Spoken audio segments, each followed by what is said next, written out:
Paano nga ba naaapektuhan ng alkohol ang katawan at utak ng tao?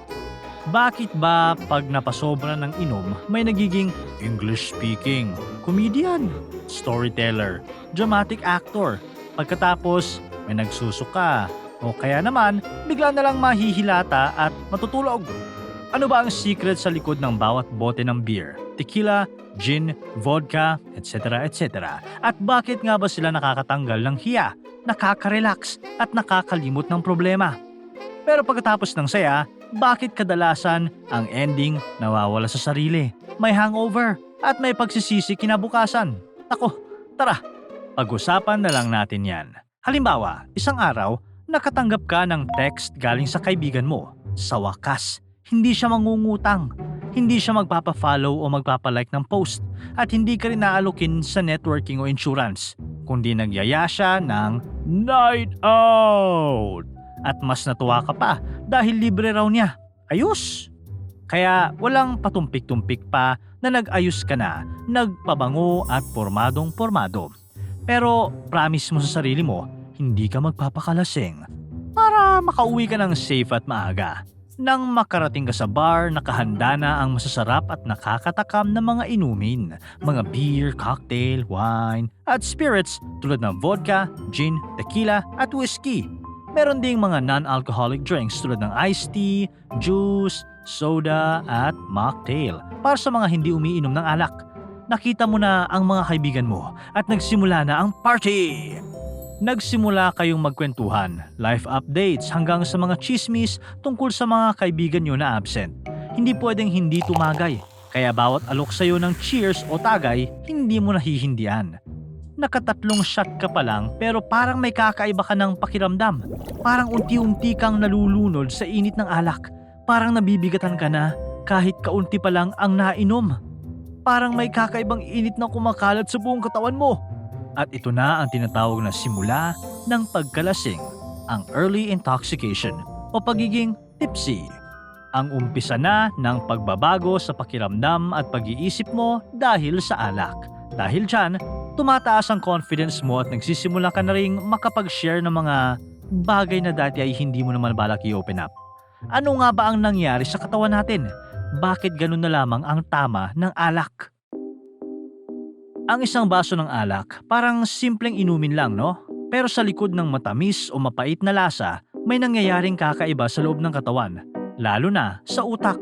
Ganito, ang pangunahing ingredient ng mga alak ay isang simpleng molecule na tinatawag na ethanol. Ang ethanol ay ang alcohol na nakukuha sa pag-ferment ng mga prutas, gulay o cereal. Kapag iniinom ang alak, dumadaan muna ito sa tiyan. Doon pa lang, nagsisimula na ang paggalaw nito papunta sa iba't ibang parte ng katawan. Kung kumain ka, mabagal ang pagpasok ng alak sa bituka, kaya kaunti lang ang nakakarating sa dugo. Pero kung gutom ka, mas mabilis itong pumunta sa small intestine, kung saan mas madaling sumipsip ang katawan ng alak. Kaya kung mapapansin mo, kapag gutom ka at uminom, mas mabilis kang malalasing. Mula sa dugo, dadaloy ang alak sa mga parte ng katawan na maraming dumadaloy na dugo, tulad ng atay at utak. Una itong dumadaan sa atay na parang filter ng katawan. Sa atay, may mga enzymes para mga helper na sinusubukang basagin ang alak para hindi na makasama sa katawan. Sa umpisa, ginagawang acetaldehyde ang alak, isang chemical na hindi ligtas sa katawan. Pero may isa pang enzyme na nagpapalit sa acetaldehyde para maging acetate, isang chemical na hindi na delikado. Habang gumagalaw ang dugo sa buong katawan, patuloy na sinusubukan ng atay na linisin ang alak. Pero kung sobrang dami ng nainom, hindi sapat ang bilis ng atay para habulin ito. Kaya nakakalusot pa rin ang ibang alak papunta sa utak. At dito na nagsisimula ang epekto sa utak ng tao. Ang utak ay parang malaking computer na puno ng mga wire at switch. May dalawang importanteng switch, ang GABA o GABA na parang brake at ang glutamate na parang gas o pampaandar. Kapag may alak sa katawan, pinapalakas nito ang GABA at pinapahina ang glutamate, kaya bumabagal ang paggalaw ng mga message sa utak. Dahil dito, nagiging kalmado, antukin o minsan lutang ang pakiramdam, kaya nagiging mas masaya at madaldal ang isang tao. Kapag sobrang alak, posibleng huminto ang normal na galaw ng katawan at kung malala, pwedeng maging life-threatening. Lumalalim na ang gabi, napaparami ka na ng inom. Ang promise mo na konti lang ay nadagdagan pa ng nadagdagan dahil sa kakaibang saya na nararamdaman mo. Nagbabago ang mood at pag-iisip mo. Nagsisimula ka ng mag-react ng mas kakaiba. Naaliw ka na sa sarili mo. Marami ka ng gustong gawin o sabihin. Mas madaldal ka.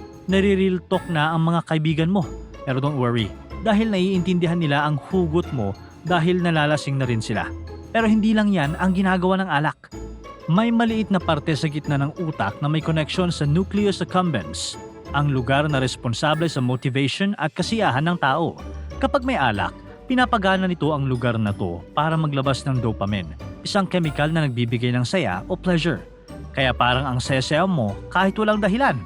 Bukod pa rito, pinapagana rin ng alak ang paggawa ng endorphins, mga chemical na tumutulong para maging kalmado at masaya ang katawan kapag stressed o natatakot. Kapag maraming endorphins, mas masarap sa pakiramdam ang pag-inom. Kaya minsan, parang nakakagaan ng loob ang alak. Kaya ikaw, tuloy-tuloy na ang inom hanggang sa hindi mo na namamalayan. Sobra ka na palang masaya at minsan, hindi mo na makontrol ang mga sinasabi mo. Nasa level ka na ng tinatawag na pagmamaoy. Salitang galing sa Visayas na nangangahulugan ng pagiging sobrang emotional kapag lasing. Pwedeng naniningil ka na ng utang, nanulumbat, o kaya naman nangaaway na kahit walang dahilan. May iba naman na nagwawala na o gumagawa ng gulo.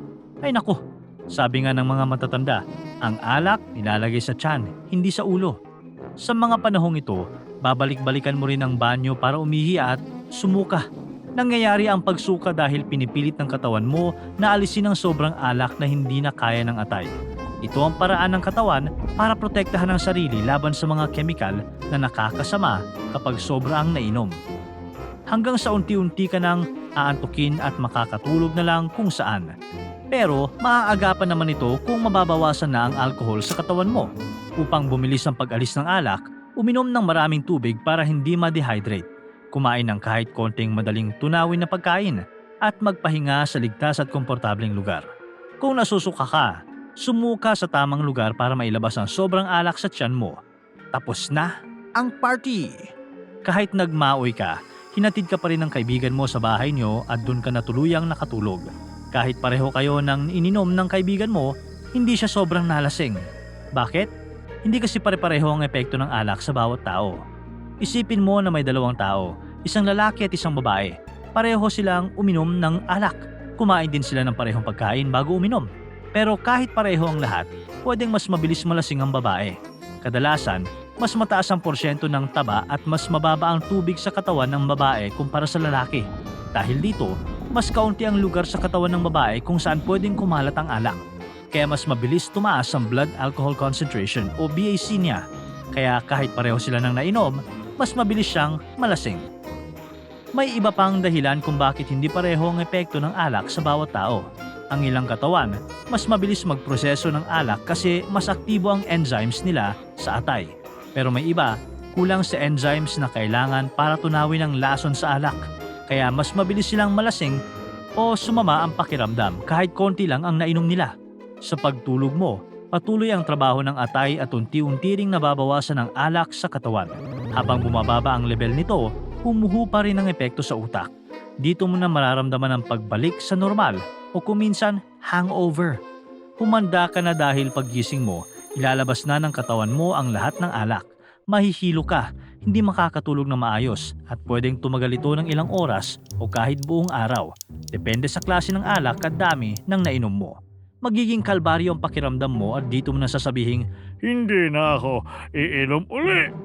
Pero huwag ka mag-alala, hindi ka naman malalasing palagi.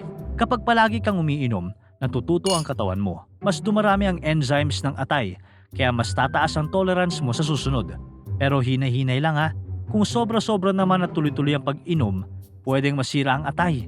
Kapag nangyari ito, babagal naman ang paglinis ng katawan sa alak, kaya mas magiging delikado ito sa katawan. Sa utak, may mga tao na mas sensitive sa dopamine, GABA o endorphins. May mga taong may natural na imbalance sa mga chemical na ito, kaya mas mataas ang risk nila na ma-addict sa alak. Lalo na kung ginagamit nila ito bilang pantaka sa stress, anxiety o iba pang negative emotion. Ang iba naman, Sobrang lakas ang reaksyon ng utak nila sa alak, kaya mas nasasarapan sila at mas naiengganyo pang uminom ulit. Kapag madalas at matagal nang umiinom ng alak ang isang tao, napapansin ito ng utak dahil dito nag-a-adjust ang utak para subukang bumalik sa normal. Unti-unti nitong binabawasan ang natural na epekto o sensitivity ng utak sa mga kemikal na nagpapasaya at nagpapakalmado, tulad ng GABA, dopamine at endorphins. Kasabay nito, pinapalakas naman ng utak ang glutamate na nagpapagising at nagpapakaba sa tao. Dahil sa pagbabagong ito, kahit wala ng alak sa katawan, pwedeng makaramdam ng lungkot, pagkabalisa o hirap sa pagtulog ang isang tao. Kaya para lang bumalik sa dating pakiramdam ng pagiging kalmado, iinom na naman ulit. Hanggang sa paulit-ulit na para lang maging okay ang pakiramdam. Hindi lang ito tungkol sa disiplina. May kinalaman din ng genes at karanasan mo kung ikaw ay magiging isang lasenggo. Ang iba, mas malakas ang resistensya. Ang iba naman ay mas madaling mapasobra. Kaya tandaan, ang paulit-ulit na pag-inom ay pwede mong ikapahamak tulad ng sakit sa atay at maaaring maapektuhan din ang iyong mental health. Ika nga, drink moderately. Pero tandaan din na ang sabi ng World Health Organization, no level of alcohol consumption is safe for our health. Para tuloy-tuloy ang saya at kwentuhan, huwag kalimutan mag-subscribe sa Bubbly YouTube channel at pindutin ang notification bell